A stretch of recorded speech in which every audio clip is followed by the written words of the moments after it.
What's the biggest takeaway from this framework that you received the update on?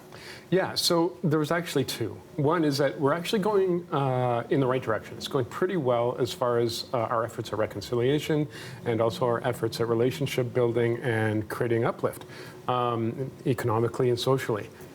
However, the other thing that stood out to me was that the discussion in council was more about the challenges and the things that we see every day. You know, in Edmonton, the majority of our homeless are Indigenous, you know, and there's addictions problems and mental health and all those things. And that was the primary focus. And I thought that was really fascinating because we already know what the challenges are, and we're already doing everything we can as a city to address it. We need the province and the federal government to also sort of step in a major way. But I think what was missed in that meeting was the opportunity to talk about stronger economic development and to lean into the positives so that we can actually build more capacity. Yeah. Let's talk about some of those positives. So, what are you seeing in your area of the city, but also as the city as a whole? Yeah. So, you know, what people may not know is Indigenous people are among us, and I'm one of them. And so you may not even recognize or notice it because, you know, the stereotypes are gone and we're just members of the community. But we also have a specific point of view, and that's, for me as a Cree person, that comes from a philosophy that we call Wakwentowin, that's the new community name, Wakotowin. Wakotowin means that we are all connected, that I am responsible for you, you for me, and all of us together for each other. And so by building on that strength, by building economic capacity, by building organization, by encouraging federal investment, we can build that responsibility with each other to uplift our local economy, to provide more jobs, and also to ensure that people who are Indigenous can find ways to join community, to heal from past trauma, and to find purpose that might otherwise have been lost in their journey.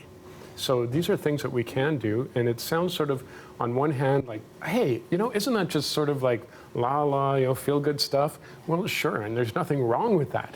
But on the other hand, it's also extremely practical, and the reason being is that the more Indigenous entrepreneurs we have, the more people who are involved in the trades and in our local economy, the stronger we all become together. And the real kicker is that we get provincial and federal investment that comes into our city. And that is actually a very powerful tool that we can use. What is the next step when it comes to this framework? Yeah, so that's a good question. So this was an update, and we're continuing. Now, the City of Edmonton did commit to all 94 of the recommendations from the TRC, the calls to action. And of course, as a city, we can't do them all, but we can advocate and we can support those things. And the whole reason for those calls to action is to build that capacity, to build that healing, and to bring Indigenous people into our economy, where historically they were pushed away, and intentionally so, which led to a lot of the poverty and the issues that we see today. So as we reverse that, you know, I think our framework will evolve and grow, and I think that we're going to see some really exciting things coming up in our city in the next 4 or 5 years.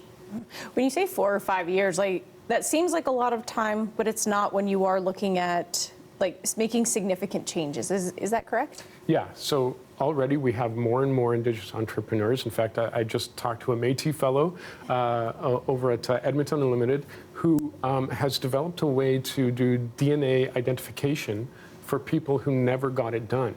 It's really fascinating, so that, you know, it's kind of sad, but if, like, let's say there was a death and you can't identify who it was, if there are enough potential relatives, then you can find out who that person was. And so that's just one of the things that he does, but using his ability to connect community, to build trust, and then do that work. So that's an example. And so we'll have more and more of that coming. And you're right, 4 or 5 years sounds like a long time, but after centuries of Indigenous people being pushed out of the economy and opportunity, 4 or 5 years is actually incredibly fast. Yeah. This conversation was also incredibly fast. I could talk about this for a much longer period of time, but thank you so much for spending your time with us today. I really appreciate it. Well, it's my pleasure. Thank you.